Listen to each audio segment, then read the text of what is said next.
Hello friends, welcome to Devanshka diaries. ఇప్పుడు మీరు వినబోతుంది వింటే నా చదివిన స్టోరీలోని 9వ భాగం. రుద్ర గ్రౌండ్ ఫ్లోర్లోని ఆఫీస్ రూమ్కి వెళ్ళేసరికి వేణు పెన్ డ్రైవ్ని ల్యాప్టాప్కి కనెక్ట్ చేసి ఓపెన్ చేసి చూస్తూ ఉంటే రుద్ర కూడా వేణుతో జాయిన్ అవుతాడు. రుద్ర, వేణు ఇద్దరు తీక్షణంగా ఆ ఫుటేజ్ చెక్ చేస్తూ ఉంటారు.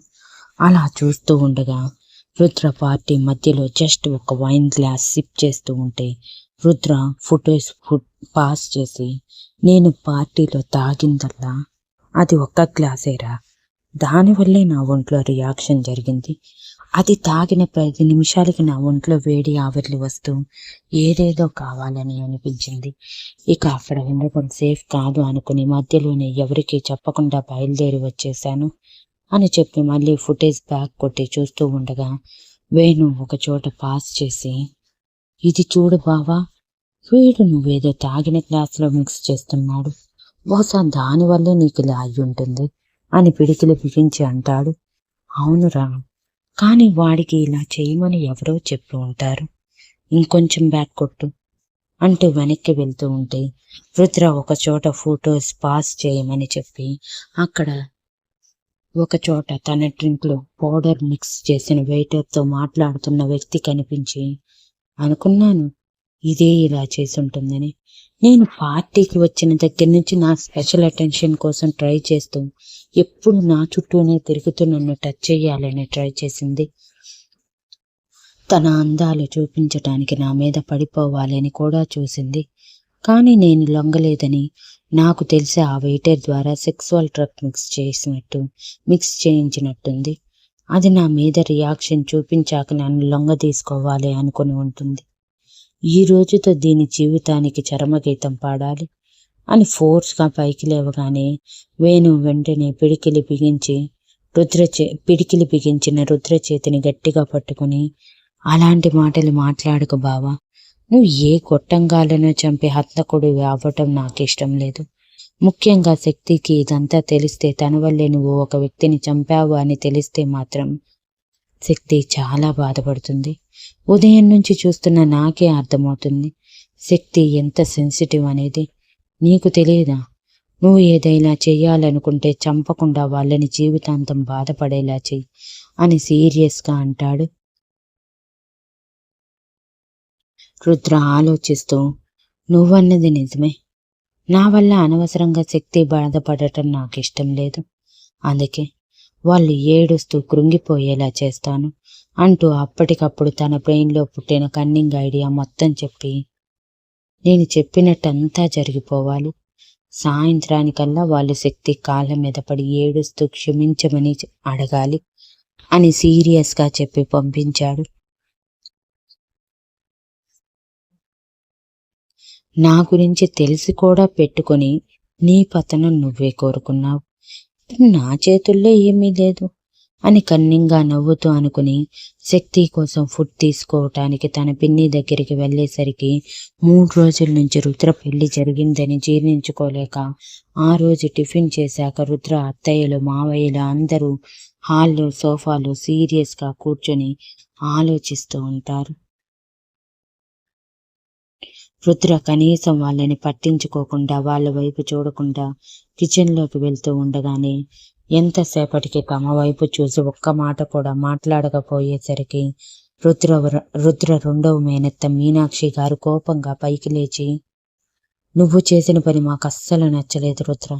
కులం, గోత్రం, తల్లి, తండ్రి ఏది తెలియకుండా అప్పటికప్పుడు పెళ్లి చేసుకుని వచ్చి ఆ అమ్మాయి ఇంటి పెద్ద కోడలు అంటే మేము ఎలా ఒప్పుకుంటాము చెప్పు? పెళ్లి చేయాలంటే అటు 7 తరాలు ఇటు 7 తరాలు చూస్తారు. మరి నువ్వు కనీసం ఆ అమ్మాయి పుట్టు పూర్వోత్తరాలు కూడా మాకు చెప్పకుండా పెళ్లి చేసుకొని వచ్చావు. మరి ఇదంతా మేము ఒప్పుకోవద్దా అని అడుగుతారు. రుద్ర సీరియస్గా వాళ్ళ వైపు చూస్తూ, మీరు ఒప్పుకోవాల్సిన అవసరం ఏంటి? ఒప్పుకోవద్దు.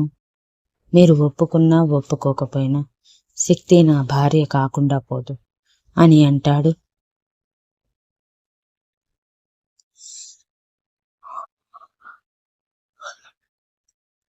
అంటే ఏంటి రుద్ర, నీకు మాకు అసలు సంబంధం లేదా మా అభిప్రాయం నీకు అవసరం లేదా అని రుద్ర చిన్న మేనత్త మాధవి గారు కోపంగా అడుగుతారు.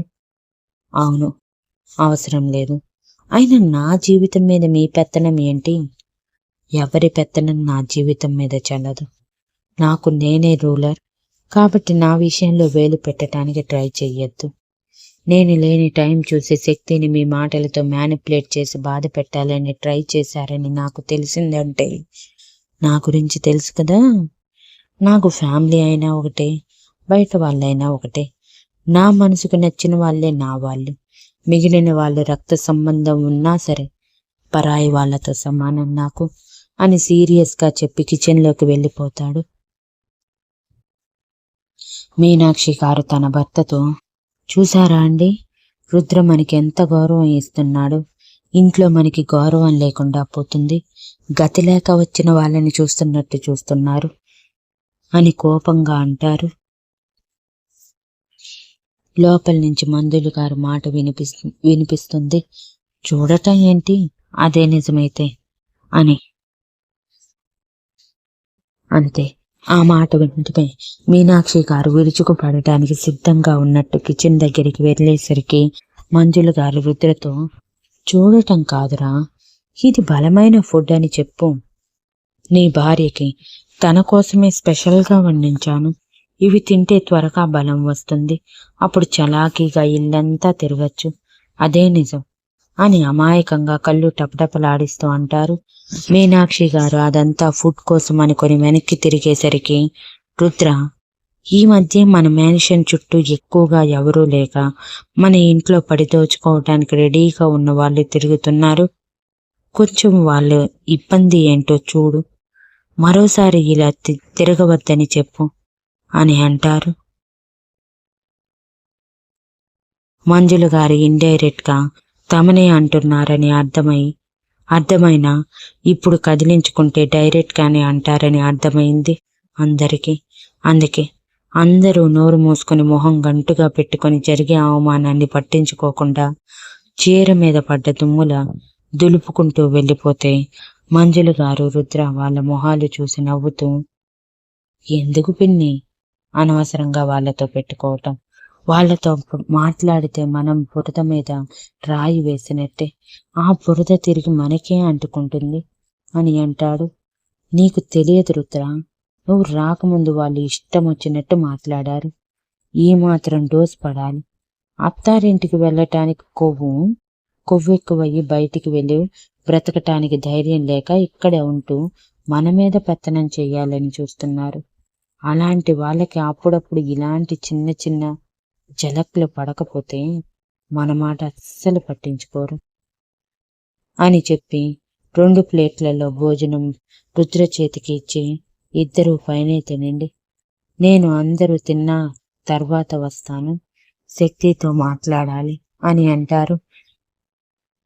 అలాగే పిన్ని అని చెప్పి రుద్ర ప్లేట్స్ తీసుకొని ఎవరి వంక చూడకుండా లిఫ్ట్లోకి వెళ్ళి తన రూమ్కి వెళ్ళిపోతాడు. మీనాక్షి గారు మాధవి గారితో, చూసావా మాధవి, మంజుల మనల్ని ఎలా అంటుందో, మనం గతిలేక ఇక్కడ ఉంటున్నామని అంటుంది అని కోపంగా అంటారు. అదేంటి అక్క, అన్నది మనల్ని కాదు కదా, మరి నువ్వేంటి మనల్ని అన్నట్టు మాట్లాడుతున్నావు అని అయోమయంగా అడుగుతుంది. మీనాక్షి గారు తల కొట్టుకుంటూ, ఇన్నేళ్లు వచ్చాయి ఎందుకు, కొంచెం కూడా జ్ఞానం పెరగలేదు అని. అది అన్నది మనల్ని, మనమే ఈ ఇంట్లో పడి తింటున్నాము అని అంటుంది. ఈ ఇంట్లో మనకి అడుక్కునే వాళ్ళకి ఉండే విలువ కూడా లేదు అని అంటుంది. అయితే ఇక్కడే ఎందుకక్క మనం ఉండటం, మన అత్తారింటికి మనం వెళ్ళిపోదాం. మనం అందరితో మాటలు పడటం ఎందుకు? మన పిల్లలకి ఏం తక్కువ? ఎవరో ఒకరు కళ్ళకద్దుకొని మరీ పెళ్లి చేసుకుంటారు. ఇక రుద్ర మీద ఆశలు వదిలేసుకోవటం మంచిది, ఇంకెందుకు ఇక్కడ ఉండటం అని మాధవి అంటుంది.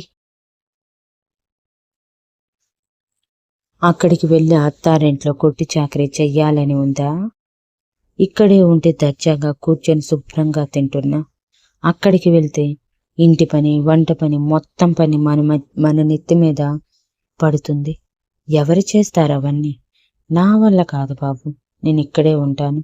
అలాగే ఆ శక్తిని తప్పించి రుద్రకి నా కూతుర్ని ఎలాగైనా ఇచ్చి పెళ్లి చేస్తాను అని అంటుంది.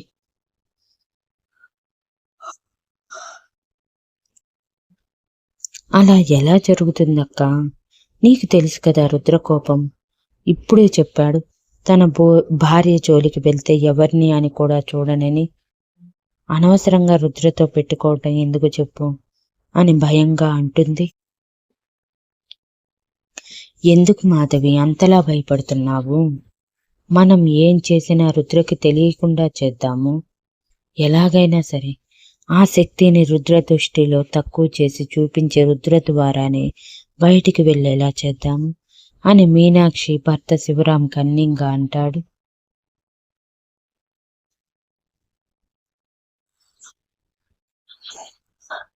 మాధవి భర్త కూడా అదే అనేసరికి, మీ ఇష్టం వచ్చింది చేసుకోండి, కానీ నన్ను మాత్రం మీ పనుల్లో ఇన్వాల్వ్ చేయకండి.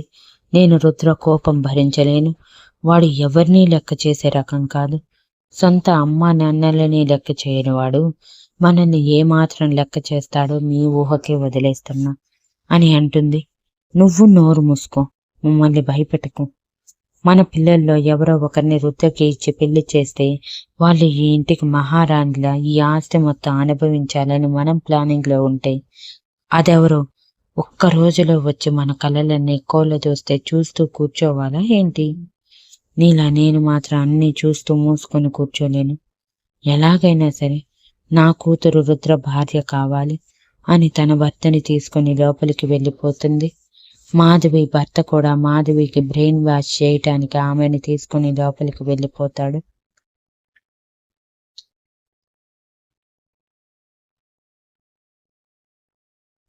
Thank you for listening, and please like, share, comment and subscribe.